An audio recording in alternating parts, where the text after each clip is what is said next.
South Park is a show that has never been afraid of saying what they want to say. They've done it all, from creating a 3-part arcing storyline centered around the boys playing superheroes and accidentally summoning the Dark Lord Cthulhu, to creating an extensive meta-commentary subplot devoted to PC culture and how it affects the show itself. South Park has stayed successful for as long as it has because of its unwillingness to change in a climate that is increasingly pressuring it to. Matt Stone and Trey Parker have stated in interviews that there is not a line that they wouldn't cross, and so far in the show's 23 seasons, they've crossed just about every line possible. Are there lines that you won't cross? No. We haven't found one yet. In this video, I'm going to give you my argument as to why South Park is the greatest comedy ever created, and hopefully by the end you'll agree with me. So let's get into it. Why South Park is the greatest comedy ever created. When you think of shows known for their satire, many shows come to mind: The Office, The Simpsons, The Daily Show, and so on. I'm here to argue that no show has ever done satire better than South Park. There are several reasons for this, but I'll begin with timing. For those that don't know, every South Park episode is finished in its entirety in only 6 days, meaning all the writing, animating, voice acting, it's all done in those 6 days. Because of this, South Park is always on top of current events, often days after they occur. For example, when Barack Obama was elected president in 2008, South Park released their episode about the election the very next day, including actual quotes from the president in his speech. This ability to tackle the most current of events is essential to South Park's successful satire, since the events they're making fun of are still fresh on the mind of the general public. This gives them a major leg up over other cartoons like The Simpsons or Family Guy, with some sources stating that episodes of Family Guy can take up to a year to produce, while The Simpsons can come in at around 6 months. These shows, which often tackle similar subjects to that of South Park, are oftentimes just too far behind for their satire to be near as effective as South Park's. This short time frame is also essential to the creative process of the writers. By allowing themselves so little time to produce an episode, it doesn't allow for the opportunity to second-guess things. It creates an environment that allows for the unfiltered mind of the writers to be expressed in the show. This is the best case scenario in a show like South Park that survives off of offensive and unfiltered content. Anyone who has ever had to do a project for school knows that a relatively short time constraint creates an atmosphere of pressure. A healthy dose of pressure is important when it comes to creating something, since it helps force the creative mind to operate efficiently. As is the case with most people, it would appear the creators of South Park work best with some pressure. However, the effectiveness of the show's satire also comes down to how it's executed. South Park's execution of satire is second to none. They almost always hit the mark with pinpoint accuracy, and while their effectiveness often comes down to the fantastic writing, arguably the most essential parts of their satire are the literary devices that they use. If you're a fan of South Park, you've likely picked up that they have several different formulas they choose from when satirizing a topic. South Park has a few specialties when it comes to these formulas, most often using hyperbole. Every episode has hyperbole to at least some degree, but I'm referring to the episodes where exaggeration is their main tool. The writers are masters at taking a point and pushing it to its absolute extreme just to hammer it home to the viewer. This is seen in the season 19 episode You're Not Yelping, in which Cartman becomes a Yelp reviewer in an effort to get free food and better service, since he holds the leverage of a bad review over the owners. Others in the town begin to realize that they can do the same thing, and soon enough almost every person in town is a Yelp reviewer. Of course, when Cartman sees this, he gets upset and decides to call all the Yelp reviewers together and form a sort of Yelp team, all while saying that there needs to be one distinct leader and implying that that leader should be him. It's great that you all want to be critics, but we all know who the real food analyst of the town is. That's right! Because of the self-absorbed nature of the Yelp reviewers, every single person there interprets his speech to be about them, and that he's calling them to be the leader. Every person here thinks this is about them. The fact that the writers made every single person there believe Cartman was talking about them does a great job to illustrate the point that they're trying to make, that Yelp reviewers think they're more important than they actually are. Obviously, the writers aren't actually trying to say that every Yelp reviewer is this way. They just use hyperbole to poke fun at the ones that are. This idea of depicting groups as extreme hyperboles of themselves is essential to the South Park formula. Depicting groups as extremists is one of the most effective ways for the writers to make fun of a group. By overemphasizing their negative traits, they bring to light these traits in a way that is tongue-in-cheek, but at the same time an actual criticism of the group or person. This method makes it much easier for South Park to get away with satirizing things that many people see as taboo or offensive. A perfect example of this is in the character Lou Kim, the owner of City Walk. They intentionally made Lou Kim to be the most stereotypical Chinese man possible, complete with extremely squinty eyes, horrible broken English, and a Chinese restaurant. Hello, City Walk. Take order, please. Hello, is this City Walk? Yes, this City Walk. The reason they are able to get away with what many would consider a racist depiction is because they made him so stereotypical.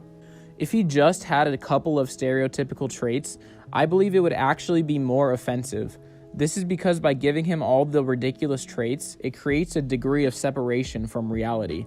This separation from reality is what is key in satirizing successfully. Since the character is so absurd, it becomes clear he isn't there to make fun of Asians through stereotypes. Rather, he is poking fun at the absurdity that is the stereotypes themselves. Another example would be Season 6's Red Hot Catholic Love, in which they parodied the Catholic priest molestation scandal. The local priest, Father Maxey, visits the Vatican to try to help solve the issue of young boys being molested by Catholic priests, only to discover every single other Catholic priest in the world is molesting children, and their concern is not trying to stop it, but rather trying to stop people finding out about it. All over his country, there are reports of children being molested by men of the church. If things continue this way, we'll never be able to have sex with young boys again. He also discovers the Catholic Church is actually controlled by a giant sentient queen spider, which is the highest power in the church. The absurdity of this episode is what truly makes it great satire. Once again, the writers use absurdity as a tool to remove the idea a degree from reality, making it easy to laugh at while still keeping it realistic enough to get their point across.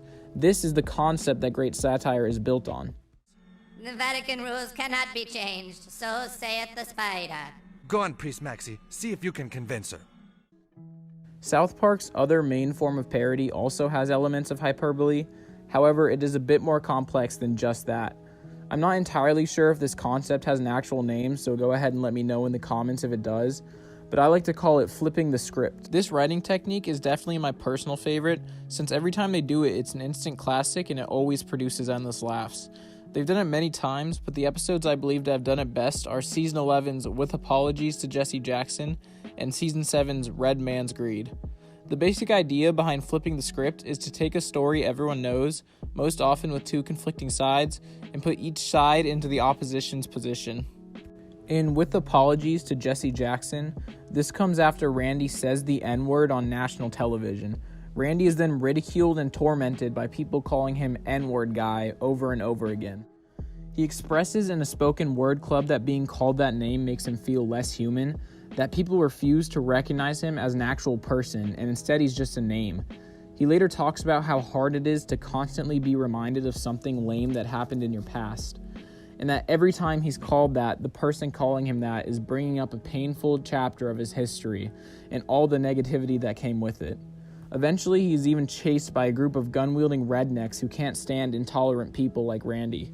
How Randy feels and is treated after he acquires this nickname pretty clearly parallels the experiences of the black population in the United States, who still feel the effects of racism and inequality in this country simply due to a label placed on them. Flipping the script is also seen in Red Man's Greed, when South Park is going to be destroyed so that the nearby Native American tribe can build a superhighway from Denver straight to their casino. The only motive of the Native Americans is money, since the superhighway will bring much more business. After the South Park citizens refuse to leave, the natives give them blankets that they intentionally infected with the SARS virus in an attempt to kill them off.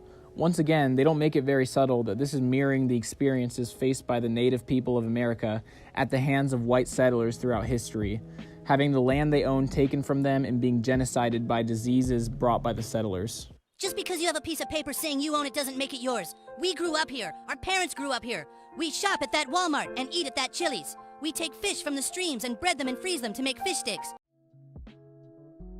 Not only are both of these episodes extremely well written and hilarious, but the points being made are also some of the most effectively presented in the show.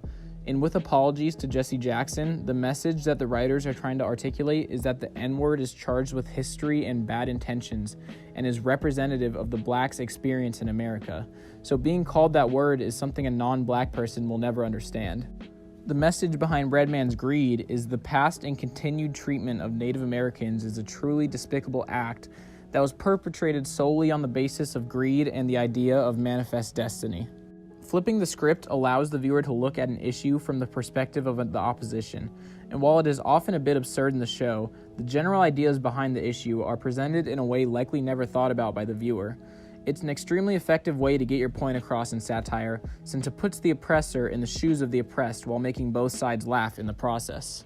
You really don't know how hard it is to be constantly reminded of something lame that happened in your past. If you asked people to describe South Park in one word, I'd be willing to bet that one word would come up more often than any other: offensive. Over the years, South Park has garnered a reputation for being a show that is outrageously offensive on a regular basis, and this is for good reason. The amount of major controversies the show has been involved in is mind-boggling, no doubt causing more controversy than any show to ever air on television, as well as causing arguably the biggest controversy in television history with episodes 200 and 201. Hey guys, check it out! Tom Cruise is a fudge packer! What did you call me? Hey, that is Tom Cruise! Though it's gained a reputation for causing controversy, it has been on air for 23 years now with no sign of stopping.